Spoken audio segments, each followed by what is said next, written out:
গরিবদের কাছে টাকার মূল্য যেমন হয়।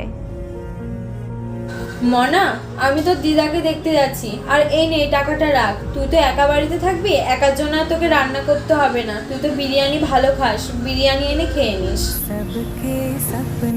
ঠিক আছে। আজ আর বিরিয়ানি খাবো না, এই টাকাটা রেখে দিই, দুদিনের কলেজ ভাড়া হয়ে যাবে।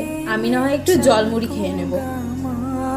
এ মাসের টিউশন মাইনেটা তো পেয়ে গেছি, এখান থেকে মাকে আগে একটা শাড়ি কিনে দেবো। মার তো বাড়ি পরার শাড়িটা ছিঁড়ে গেছে।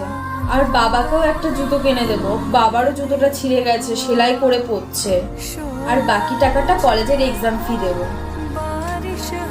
মাসি তো যাওয়ার সময় 500 টাকাটা দিয়ে গেল। ভাইয়ের তো নতুন বই লাগবে, এটা দিয়ে ভাইকে নতুন বই কিনে দেবো। আর যা টাকা থাকবে, বোন তো একটা জামা চেয়েছিল, ওকে একটা জামা কিনে দেবো। যারা যারা মা বাবাকে ভালোবাসো অবশ্যই কমেন্টে মা বাবা লিখো।